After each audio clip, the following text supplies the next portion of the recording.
Quite an interview now.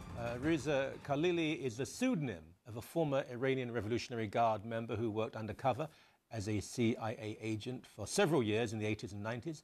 His book is entitled A Time to Betray, and he joins us with his voice disguised and in shadow, understandably, from California. Welcome to you, sir. Oh, thanks so much for having me. We'll have two segments, so we have some time here. Let's begin with your story, what you did and how you were in this position. You were in the Revolutionary Guard. Were you always working for the United States, or were you recruited? I was born and raised in Tehran, Iran, and early 70s, my father sent me to U.S., just like thousands of other Iranians, to come here, continue my education. I came here, and I got to tell you, I had a blast here. And so by the time I graduated in U.S., the Islamic Revolution had taken place in Iran. I went back at that time to help my country progress. I was hopeful that a full democratic system would be in place. And at that time, my childhood friend had joined the Revolutionary Guards in its initial inception, asked me to join them, help them with my education, with the infrastructure.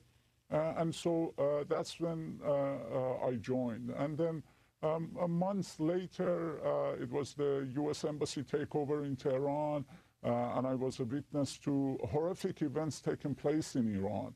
And I realized that the radical minority was taking the country towards the abyss, arresting the youth, taking them to Evin prison, raping teenage girls before they executed them because they believed that virgins can go to heaven, torturing and executing thousands of Iranians, suppressing Iranian women, and going back on their promise and restricting political organizations and so forth. So at that time, I found an opportunity to come to U.S., contact the FBI, and letting them know what was going on, giving them a lot of information on the operation of the Revolutionary Guards and the clerical establishment.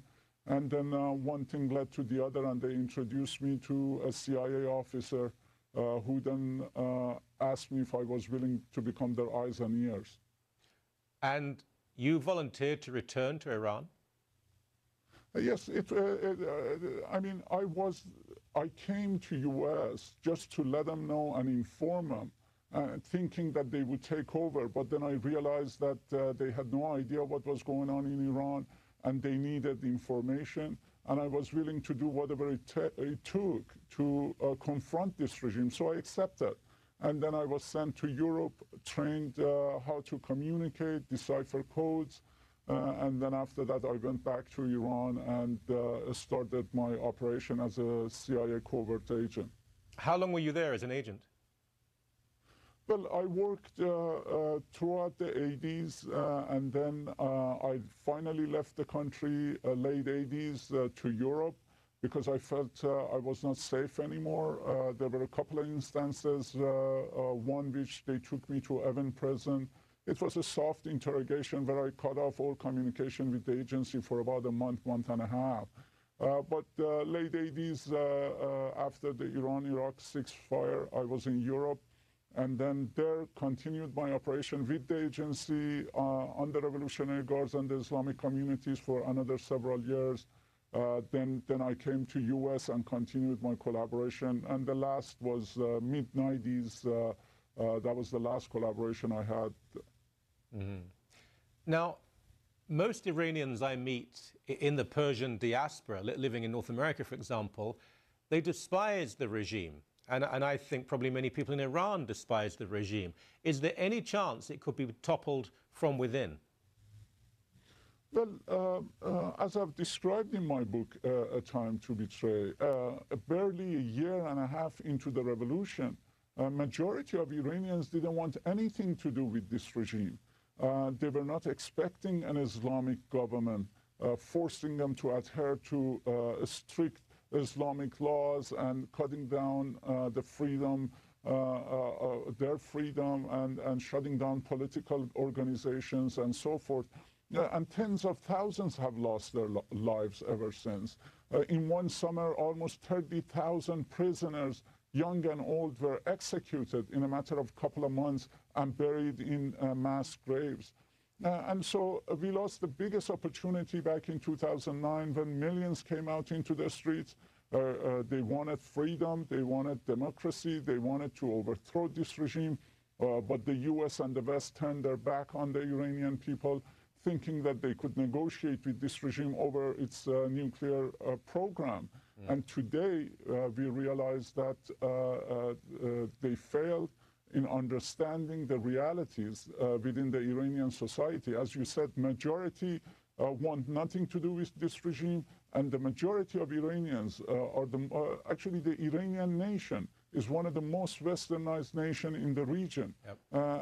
And they want a full democratic system, and they want to be friends with US, with Israel, but this regime is suppressing them. I don't think that we've got a big chance of, again, millions coming out into the streets, because thousands were arrested, tens of thousands are in prisons, many were raped and tortured and executed.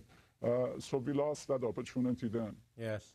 And putting party politics aside, Barack Obama should be eternally ashamed of the way he acted and reacted and the time it took to say anything about what was going on. But we'll speak about Israel and the whole nuclear issue when we come back. But last question. We've just heard that Oliver Stone, the movie director, his son has converted to Islam in Iran. We had Sean Penn, that idiot, in Iran praising the leadership. We still have people in the West who think it's fashionable to be supportive of what is going on in your country. But, you know, this is a total betrayal to the Iranian people. This is a stab in the heart of the Iranian people. I mean, if these individuals who, because of the freedom, because of the democracy that was provided to them, they can go to the enemies of US and humanity, and then, I mean, him choosing to become a Muslim, it's his own decision, it's his private life. But doing it in Iran is a betrayal to the Iranian people. Why doesn't he go to the prison and see how these young kids, 16, 17 years old, are being treated over there? Yeah. Why doesn't he speak out against torture, against rape, against stoning women to death, against chopping hands and feet of people? I mean, Sharia law, Islamic laws are against every principles of humanity, and he should be ashamed of himself. Yes. People of Iran resent these people who come and support their dictators, thinking that their opposition to the government of US justifies such action. Yes, well said. Stay with us. When we come back, how nuclear is Iran at this stage, and this conflict with Israel and the terror attacks that are taking place. Stay with us, please. Welcome back to you. Reza Kahlili is a pseudonym, a former Iranian Revolutionary Guard member. He worked as an undercover agent for American intelligence. Sir, I understand, obviously, you're not completely privy to what is going on now in the center of Iranian power, but how close do you think Tehran is to being nuclear, to having a nuclear arsenal? Well, I've been outspoken about this issue for a long time, that the sanctions negotiation is not going to work. Sanctions are not going to work. It's not about the economy. It's about the ideology. And actually, I've revealed several of their secrets within the past few years since I came out, contacting my sources within the government. And I got to tell you that they are very close in weaponizing their missiles with nuclear payload. Currently, they have enough enrichment uranium for 6 nuclear bombs. And they are now enriching uranium at triple the previous amount, at 20% enrichment level. Now, I got to tell you, when you are able to enrich to 20%, you've gone 9/10 of the way to weaponization. And Iran is working also on intercontinental ballistic missiles. The Chinese have sold them the technology. The North Koreans are in Iran right now, helping them assemble that. Soon the world will find out that the Iranians not only have intercontinental ballistic missiles, but also nuclear payloads on top of them. Well, Ahmadinejad has said he will make announcements in the next day or two. So I'm not asking you to make a concrete prediction, but what is likely to happen this year? Do you think there will be some sort of military intervention by the West, by Israel, against Iran? I think my opinion is that it's going to come to a head. The regime in Iran cannot be allowed to continue the enrichment unabated, work on the weaponization and the missile delivery system. So Israel is going to take action, especially today that Iranians announced that they have now installed 3,000 more centrifuges, bringing up the tally to 9,000. So within months, they'll have enough enrichment uranium for 9 or 10 nuclear bombs. That cannot be allowed. And they're threatening the stability of the world and the economy by threatening to close down the Strait of Hormuz. So Israel is going to take action likely very soon, and the West will have no choice but to support that action. But any action cannot be only targeting the nuclear facilities of Iran. That will not solve the problem. They have the know-how. They have many secret sites. It's got to be with the purpose of regime change, and that only can happen if we communicate with the Iranian people. They're our allies. Unite them, help them to overthrow this regime. Israel could certainly gain air superiority quite quickly, but they couldn't send land troops in. They could help to liberate the Iranian people, but a change of regime on the ground, how could they possibly achieve that? Well, you see, there are several aspects to it. One is communication with the Iranian people. The regime in Iran has cut off the Iranian people from outside world. We've got to provide, and the technology is available, we've got to provide a channel of communication to the Iranian people, inform them. We've got to put extreme pressure on the regime, tell them, let them know we are serious. Defections will take place. Currently, there are many cracks within the Iranian regime establishment.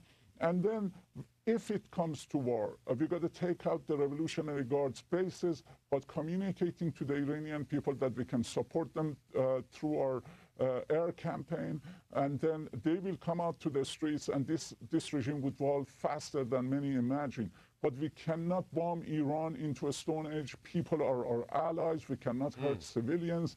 It's got to be very targeted operation, and it will result with a solution of regime change, and we will solve the majority of the terrorist problems around the world, because this regime is directing all terrorist actions on the world stage.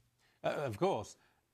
If this did happen, though, Iran would immediately unleash any terror it could. Hezbollah, of course, various agents it has, its alliance with Venezuela. There will be numerous acts of terrorism in Europe and North America, surely? Yes, you see, that's why we should not give it to Israel. We should not have Israel deal with this problem, because then the conflict would only expand with Hezbollah, Islamic Jihad, and others getting involved. Iranian Revolutionary Guards launching a missile campaign on Israel, and it will only expand. That's why the European nations and America should be united on this. They got to get the people of Iran involved, and then with a targeted attack by U.S. and European nations on the Revolutionary Guards basis, we can achieve that goal. Otherwise, a conflict between Israel and Iran is only going to expand in the region. Right. Last question. These attacks on Israeli targets in India and Georgia and Thailand, are they likely to increase? They seem to be quite incompetent. Well, that's a great question, because the ghost forces of the regime, they're highly trained. They've done some terrible terror acts throughout the past 3 decades of this regime, along with Hezbollah cells and others. And I revealed recently that Hezbollah cells and the ghost forces have been unleashed in Europe, in Latin America, in Africa, and even in America to conduct terror attacks. So what you see right now is a start of that campaign, because Ayatollah Khamenei, the Iranian supreme leader, promised retaliation on the assassination of the Iranian nuclear scientist. Furthermore, they want to alarm the world that they have the capability to stabilize the world. And I think we're going to witness, unfortunately, many more of these attempts, but more on a greater magnitude. Interesting times, and God save us from interesting times. So thank you for what you've done in the past. Thank you for your time. You take care. Once again, thank you so much. Thank you so much for having me. God bless.